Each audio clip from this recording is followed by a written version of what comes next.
बिस्मिल्लाहिर्रहमानिर्रहीम। मैं उम्मीद करता हूँ कि आप सब खैरियत से होंगे। मेरा नाम मंसूर खालिद है और आज की ये जो वीडियो है इसमें आपके साथ इंफॉर्मेशन शेयर की जाएगी। जो आदमी इंटरेस्टेड है बहरीन में कंपनी बनाने के लिए कितना खर्चा आ जाता है, कितना टाइम पीरियड लगता है और क्या रिक्वायरमेंट है कंपनी बनाने की।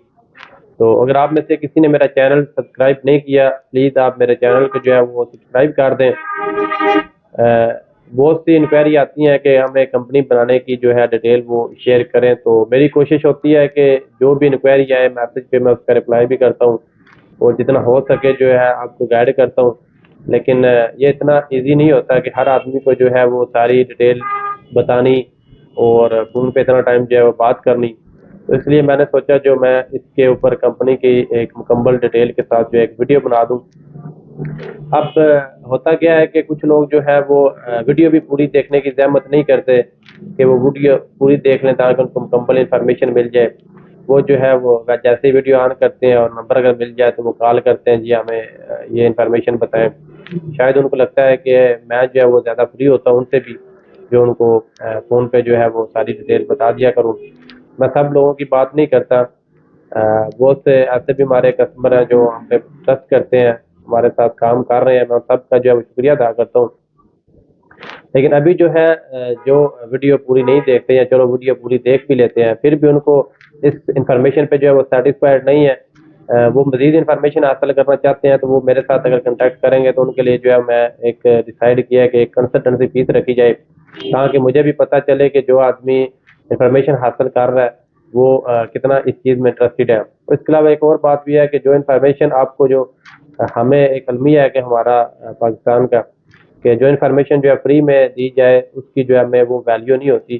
जो इन्फॉर्मेशन जो है हम पेमेंट करके या कंसल्टेंसी फीस पे करके जो हासिल करें, हमें फ्री वाले इन्फॉर्मेशन पे जो है वो ट्रस्ट भी कम होता है उसके मुकाबले में। तो अभी आते हैं हम आपने अगर कोई भी आदमी अगर किसी ने कंपनी अप्लाई करनी है तो सबसे पहले आपने देखना है कि आपका जो है उस वक्त बहरीन के अंदर स्टेटस क्या है। एक अगर आप विजिट वीजे के अंदर बहरीन में है तो कंपनी अप्लाई करने के लिए जो है जो रिक्वायरमेंट है वो होती है ई की रजिस्ट्रेशन। ई की जो है आपके पास होनी चाहिए। ई की जो लोग बहरीन में रहते हैं जिनका सीपीआर बना होता है, एक तो जो है कि आप ऑनलाइन ई की बना सकते हैं, एक स्टैंडर्ड ई की होती है। स्टैंडर्ड ई की के लिए जो है आपको सीपीआर ऑफिस में जाना पड़ेगा जो ईसा टाउन में है, या इसके अलावा जो है फाइनेंशियल हार्बर में जो MYC का ऑफिस है उधर जाना पड़ेगा आपको। उधर से जो आपको जो ई की मिलेगी फ्री ऑफ कॉस्ट है। उस ई की के बिहाफ पे जो है आप अपनी कंपनी जो है अप्लाई कर सकते हैं। अगर आप विजिट वीजे के ऊपर है तो विजिट वीजे वाला जो आदमी है आपको जो है ये कोई आपका जानने वाला दोस्त है या किसी कंसल्टेंसी के ऑफिस चले जाएं, वो जो है अपने इकी में जो है आपके बिहाफ पे जो है वो अप्लाई कर सकते हैं आपकी कंपनी। उसके लिए क्या करना पड़ता है आपको, जो विजिट वीजे वाला आदमी है उसको लायर के पास जाना पड़ेगा। उधर से जो आपको वो पावर ऑफ अटॉर्नी बना के देंगे जिसने आपकी जो है वो कंपनी अप्लाई करनी है। तो फिर उसके बिहाफ पे जो है आदमी आपकी कंपनी जो है अप्लाई कर सकता है। जो पावर ऑफ अटॉर्नी आप लायर के पास जाके बनाते हैं उसकी लायर की जो है वो तकरीबन फीस होती है अराउंड 40 PD के आगे पीछे जो है फीस होती है। ठीक है, ये तो प्रोसीजर हो गया जो विजिट वीजे पे है। इसके अलावा दूसरा आदमी जिस जो ऑलरेडी बहरीन में मौजूद है, किसी कंपनी में काम कर रहा है, तो उसकी ऑलरेडी सीपीआर बना होता है, तो उसकी अगर इक्की बनी है तो ठीक है, अगर नहीं बनी तो वो अपनी इक्की जाके रजिस्ट्रेशन कराए स्टैंडर्ड इक्की, और उसके बाद जो है आप अपना जो है वो कंपनी अप्लाई कर सकते हैं। तजलियात में जाके उधर से आपने जो है वो लॉग इन होना है। उसके बाद जो है आप उधर सारी इन्फॉर्मेशन आपने फिल करनी है, उधर से जो आप अपनी कंपनी अप्लाई कर सकते हैं। इसके अलावा जो है एक तीसरा आदमी जो बहरीन में मौजूद है और उसका सीपीआर भी बना हुआ है, लेकिन यह है कि उसकी की भी बनी हुई है, उसका वीज़ा जो है वो वैलिड नहीं है, या वीज़ा जो है 1 मंथ से ऊपर जो है एक्सपायर हो गया, 6 महीने हो गए या साल हो गया। उसको जो है कंपनी बनाने के लिए कंपनी अप्लाई करने के लिए सबसे पहले क्या करना होगा, उसने जो है वो अपना एक्सटेंशन लेनी है पासपोर्ट की इमिग्रेशन से। वो 1 मंथ की जो है आपको एक्सटेंशन मिलेगी। उसके बाद 1 मंथ के अंदर अंदर जो है आप अपनी कंपनी अप्लाई कर सकते हैं। जब भी आप इकी में जाके लॉग इन होते हैं उसके बाद जो है आपने जो कंपनी का नाम है वो सिलेक्ट करना है, जो नाम रखना है वो आपने डिसीजन करके जो है वो लिखना है, और अपने शेयर ये सारी डिटेल और अपना सीपीआर कॉपी वगैरह अगर जो विजिट वाला है उसका फिर आपने जो है पावर ऑफ अटॉर्नी वो आदमी जो ये अपनी किस्त अप्लाई कर रहा है उसने सबमिट करनी है। तो वो ये डॉक्यूमेंट जो है आपने उधर जाके सबमिट कर देने हैं। सबमिट करने के बाद जो है सबसे पहले एक मिलता है सिक्योरिटी क्लियरेंस जो है वो इमिग्रेशन से मिलती है। तो ये जो जब आदमी ओवर स्टे होता है या जिसका मैं कह रहा हूँ कि जिसका अगर वीज़ा नहीं है तो वो बगैर एक्सटेंशन ले वो अप्लाई करेगा तो उसकी जो है सिक्योरिटी क्लियरेंस नहीं होगी, रिजेक्ट हो जाएगी। इसलिए उसको जो है वो अपना ग्रेस पीरियड 1 मंथ का लेना पड़ेगा, उसके बाद वो अप्लाई करेगा तो फिर उसको जो है वो सिक्योरिटी क्लियरेंस मिल जाती है। अप्लाई करने के बाद सबसे पहले आपको जब सिक्योरिटी क्लियरेंस मिल जाती है उसके बाद जो है आपका वो आ जाता है पेमेंट पे आ जाता है।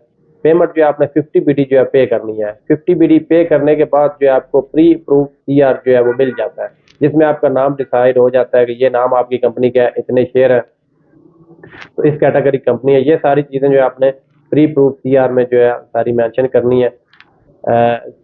उसके बाद जो है आपको पक्का CR के लिए जो आपने अप्लाई करना है। कुछ लोग क्या करते हैं सबसे पहले जो है वो एग्रीमेंट वगैरह कर लेते हैं, शॉप ले लेते हैं, लेकिन उसके बाद जब CR अप्लाई करते हैं कुछ इशू आ जाता है, सिक्योरिटी क्लियरेंस नहीं होती या 100 मामलात होते हैं, कुछ ना कुछ मसला आ जाता है। तो फिर क्या होता है कि जो उन्होंने वो रेंट पे शॉप ली होती है उसका जो रेंट है उसको पड़ता रहता है। तो आपने सबसे पहले कोई कुछ नहीं करना, कोई खर्चा वगैरह नहीं करना, आपने ना कोई ऑफिस लेना है, कुछ भी नहीं लेना, सिर्फ आपने जो है अप्लाई करवाना है। अप्लाई करने के बाद जब आपका कच्चा CR जो है वो बन जाएगा उसके बाद जाके नेक्स्ट स्टेप जो होता है उसमें जो है आपने किसी बहरीनी को ढूंढ के या जिधर आपने बिजनेस करना है अपना शॉप है या फ्लैट है जो भी है कमर्शियल होना चाहिए, उसका जो ओनर है किसी बहरीनी के साथ एग्रीमेंट करना है। एग्रीमेंट करने के बाद जो है जो आपने एड्रेस फाइनल कर लिया होता है तो उस एड्रेस पे जो है आपने इलेक्ट्रिसिटी जो है ईवा का कनेक्शन जो है वो आपने लगाना है।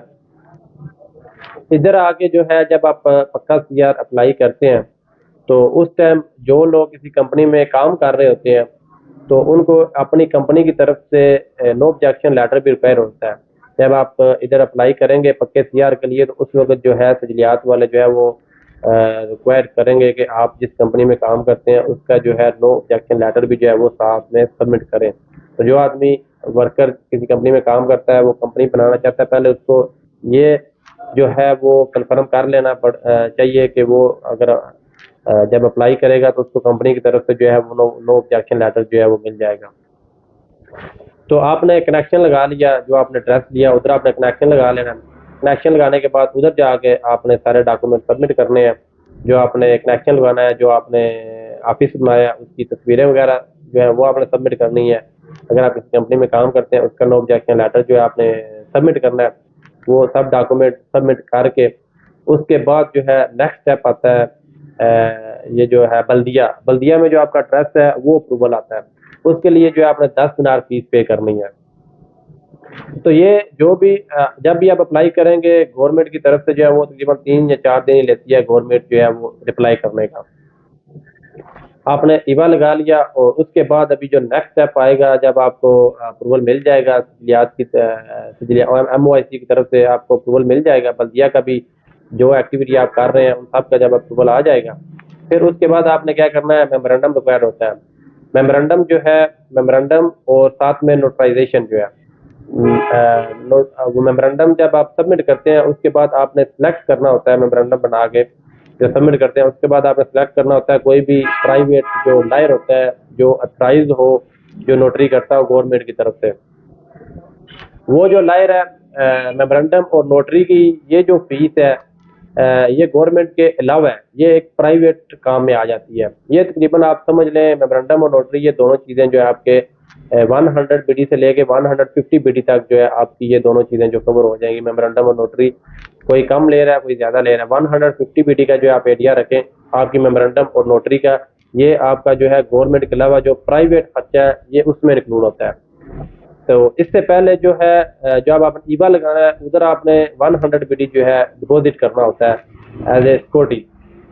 और इसके बाद जब आपका नोटराइजेशन भी हो जाता है, मेमोरेंडम आपने सबमिट कर दिया, उसके बाद लायर आपने सेलेक्ट कर लिया, लायर के पास आपने चले जाना है, उधर से जो है आपकी जो मेमोरेंडम है वो नोटराइजेशन हो जाना है। उसके बाद क्या है कि आपने किसी भी बैंक के अंदर जाके जो है अकाउंट ओपन करना होता है। अकाउंट ओपन करने के बाद जो है आपकी जो फीस आती है वो गवर्नमेंट की, जब लास्ट स्टेप आ जाता है, जब अकाउंट भी आपका अकाउंट ओपन हो जाता है, आप लेटर ले लेते हैं और लेटर लेने के बाद आप सबमिट करते हैं मेमोरेंडम और लेटर, और उसके बाद जो फीस आती है वो आती है तकरीबन 136 बीटी, जो गवर्नमेंट की जो लास्ट फीस होती है जो आपने पे करनी होती है।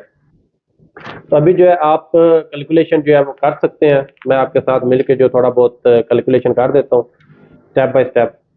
सबसे पहले जो 50 पीडी जो गवर्नमेंट चार्जेस है वो आपने प्री प्रूफ सीआर के जो है वो ले लें। उसके बाद 10 दिनार जो आपने बल्दिया के पे किए 50 पीडी हो गए। उसके बाद आप जो मेमोरेंडम और नोटरी करते हैं 150 पीडी वो आप लगा लें, वो एक प्राइवेट कास्ट है। तो इसके अलावा जो है आप लास्ट पे जब आपका सीआर कंप्लीट हो जाता है उसके बाद 136 बीटी जो है जब आपका बैंक में भी अकाउंट ओपन हो जाता है, तो लास्ट पे आपने 136 बीडी जो है आपने फीस पे करनी है। ये तकरीबन टोटल जो है वो 346 बीडी है, जो ये टोटल जो आपका खर्चा आ जाता है। इसके अलावा जो 100 बीडी आपने डिपॉजिट की है वो इसमें इंक्लूड नहीं की है, क्योंकि वो आप एज ए सिक्योरिटी हैं जो आपने यूज करने हैं। जब आप कंपनी खत्म करेंगे, ईवा कनेक्शन खत्म करेंगे बाद आप रिफंड भी ले सकते हैं। तो इसके अलावा जो आपका जो आपने ऑफिस एड्रेस लिया है उसका आप एग्रीमेंट कितना होता है वो इसमें इंक्लूड नहीं है, वो डिपेंड करता है आप किस जगह पे जो है ऑफिस लेते हैं, उसके हिसाब से जो है वो डिपेंड करता है कि उसका जो है वो कितना रेंट होएगा। कुछ जो बैरिनी है वो 3 मंथ का एडवांस ले लेते हैं, और कुछ बैरिनी जो है वो 2 मंथ का एडवांस ले लेते हैं, और कुछ जो है 100 एडवांस पे भी जो है आपको एग्रीमेंट बना देते हैं। ये जो गवर्नमेंट की और मेमोरेंडम नोटरी की टोटल कास्ट जो आपकी आ गई है ये 346 बीडी है। प्लस इसमें जो है वो कंसल्टेंसी फीस, अगर आप खुद कर रहे हैं फिर तो ठीक है, अगर आप किसी एजेंट के जरिए कर रहे हैं या कोई एजेंट आपका कर रहा है तो वो कोई जो है उसके चार्जेस जो है 100 बीडी कोई रख रहा है, मोस्टली जो है वो 100 बीडी जो है वो चार्जेस इस वक्त फीस चल रही है। और कुछ लोग जो है वो 150 बीडी कर लेते हैं। 150 बीडी जो है वो आपकी फीस आप जो नॉर्मल जो मोस्टली चल रही है वो 100 बीडी जो है इसमें ऐड कर सकते हैं, अगर आप खुद नहीं कर रहे तो 100 बीडी। ये तकरीबन ये टोटल जो है 446 दिनार जो है ये आपकी टोटल जो कास्ट है वो आपकी आ जाती है, अगर आप बहरीन में जो है वो कंपनी बनाते हैं। तो ये मैं जो आपको कास्ट बताई है ये आपको नॉर्मल एक्टिविटी की बताई है। इसके अलावा कुछ एक्टिविटी ऐसी भी होती हैं जिनका जो है मुख्तलिफ डिपार्टमेंट से जो है वो अप्रूवल लेना पड़ता है, जो नॉर्मल एक्टिविटी में नहीं आती, मुख्तलिफ डिपार्टमेंट से उनका अप्रूवल आना होता है। फिर उन डिपार्टमेंट की के हिसाब से अगर उनकी अगर सम कंपनी में अगर एक्स्ट्रा फीस लग जाए उसका मैं कुछ कह नहीं सकता। वो जब आप डिसाइड करते हैं ना कि आपने ये एक्टिविटी का काम करना है तो उस वक्त जो है वो सारा आप पब्लिक सर्विस में जाके सजलियात में चेक कर सकते हैं इस एक्टिविटी भी जो है वो किस डिपार्टमेंट से अप्रूव होएगी और उसकी कितनी फीस होगी। अगर कोई मुख्तलिफ डिपार्टमेंट से अप्रूवल आना हो उसके लिए जो है मुख्तलिफ डिपार्टमेंट एक एक्स्ट्रा जो है उसकी जो है आपको अप्रूवल के लिए जो है वो सेपरेट जो है आपको फीस पे करनी पड़ेगी। जैसे ट्रैवल एंड टूरिज्म है, अगर इसकी तरफ आप जाते हैं तो ट्रैवल एंड टूरिज्म की जो टर्म्स एंड कंडीशन है डिपार्टमेंट की वो आपको सारी फॉलो करनी पड़ेगी। इस तरह हर एक्टिविटी का अपना अपना होता है, लेकिन नॉर्मल जो मोस्टली जैसे कंस्ट्रक्शन हो गया, कंसल्टेंसी हो गया, इंटीरियर डेकोरेशन हो गया, ये सब एक्टिविटी जो है ये नॉर्मल है। ये इनके ये जो है ये जो मैंने आपको फीस बताई है ये सब एक्टिविटी इसमें ही आती हैं। और जब आपने 136 बीडी जो है फीस पे कर देनी है उसके बाद जो है आपका एक जो हार्ड कॉपी जो है सीआर की वो मिल जाती है। आपकी जो कंपनी है उस वक्त कंप्लीट हो जाती है। उसके बाद जो नेक्स्ट प्रोसीजर है आपका, आपने एलएमआरए से जो है वो अपॉइंटमेंट लेनी है। एलएमआर से अपॉइंटमेंट जिस दिन की आपको मिलती है उस दिन आपने जाना है उधर, अपने जो डॉक्यूमेंट है हार्ड कॉपी और साथ में ईवा का जो बिल वगैरह है, अपने सीपीआर वगैरह, ये जो मेन डॉक्यूमेंट है वो आपने साथ लेके उधर जाने हैं। तो वो आपको जो है एक एलएमआर की जो एक लॉग इन आईडी होती है वो सेपरेट बना देंगे। फिर उसके जिस दिन आप जाते हैं उसी दिन ही जो है वो आपको एलएमआर की लॉग इन जो एक्सेस जो है वो आपको बना के दे देते हैं, पासवर्ड दे देते हैं। जिस दिन आपके पास वो एलएमआर का लॉगिन पासवर्ड आ जाता है फिर उसके बाद जो है आप उसी दिन से जो है अगर आप अप्लाई करना चाहें अपना वीज़ा तो आप अपना वीज़ा जो है वो अप्लाई कर सकते हैं। इन्वेस्टर जो है वो आप जितने मर्जी ऐड कर लें, वो कोई नहीं है कि आप इतने इन्वेस्टर करें, 2 करें, 5 करें, 7 करें, 8 करें, आप इन्वेस्टर जो है साथ में अपने ऐड कर सकते हैं कंपनी में। अगर आप कंपनी बना लेते हैं उसके बाद जो है आपको 2 वीज़े वर्क वीज़े स्टार्टिंग में जो है आपको मिलेंगे। आपने 2 वर्क वीज़े ले लिए, उसके बाद अगर आपको मज़ीद आप समझते हैं कि आपकी कंपनी में काम ज़्यादा है, तो फिर आप जो है अपना वर्कलोड जो है वो सबमिट करके जो है मज़ीद अपनी स्किलिंग कर सकते हैं। वो डिपेंड करता है कि आपके पास कितना वर्कलोड है, उसके हिसाब से जो है आपको वीज़े दिए जाएँगे। पहले ज़रा डिफ़िकल्ट था ये वीज़ों की स्किलिंग का अप्रूवल जो है, इसमें भी जो है वो अरूज सवाल आते रहते हैं। पहले ज़रा डिफ़िकल्ट था, स्किलिंग की बहुत इंक्वायरी होती थी, लेकिन अभी जो है वो स्किलिंग जो है वो दे रहे हैं। अभी कुछ दिन पहले हमने अप्लाई किया था एक सीआर के 3 वीज़ा की सीलिंग अप्लाई की थी, वो अल्हम्दुलिल्लाह उन्होंने 3 जो है एक बार ही जो है अप्रूवल दे दिया था। पहले जो है वो इतना ईज़ी नहीं था सीलिंग करना, लेकिन ये डिपेंड करता है किस वक़्त क्या कंडीशन है और क्या रूल चल रहे होते हैं, उस हिसाब से ये पॉलिसी वगैरह जो है वो चेंज होती रहती है। तो ये दोस्तों दुआओं में याद रखिएगा। अल्लाह हाफ़िज़। मज़ीद इन्फॉर्मेशन हासिल करने के लिए जो आप मेरे चैनल को जो है वो सब्सक्राइब कर सकते हैं। तो इसके अलावा इस वक्त अगर आप पाकिस्तान से भी सर्विस हासिल करना चाहें तो पाकिस्तान में डिस्ट्रिक्ट सोदा तहसील बरवाल में जो हमारा ऑफिस है रियल ड्रीम ट्रैवल के नाम से, कोई आदमी इंटरेस्टेड हो टिकट हासिल करने के लिए, उम्रा हासिल करने के लिए, या मुख्तलिफ एम्बेसी के जिनके वीज़े आए हुए हैं अपॉइंटमेंट हासिल करने के लिए, तो आप जो है हमारे साथ रब्ता कर सकते हैं। तो मैं उन लोगों का शुक्रिया अदा करता हूँ जो हमारी सर्विस हासिल करते हैं, हम पे एतमाद करते हैं। अल्लाह हाफिज़। तो एक चीज़ जो है वो मैं बताना भूल गया था, अभी दोबारा ये क्लिप ऐड करना पड़ेगा। टाइम पीरियड का, टाइम पीरियड का जो है टाइम पीरियड जो है वो आप अगर सब चीज़ें टाइम पे प्रोवाइड करते हैं, टाइम पे सबमिट करते हैं, तो आपकी जो है कंपनी 20 दिन से लेके 1 मंथ के अंदर जो है वो आपकी कंपनी जो है वो रेडी हो जाती है। जो जो रिक्वायरमेंट होती है वो उसी दिन आप सबमिट करते रहें तो 20 दिन के अंदर भी जो है आपकी कंपनी कंप्लीट हो जाती है। लेकिन क्या है कि आपकी चीज़ें अगर कंप्लीट नहीं होती तो उस हिसाब से मोस्टली जो टाइम चल रहा है वो तकरीबन 2 मंथ लग ही जाते हैं कंपनी जो है वो कंप्लीट होने तक।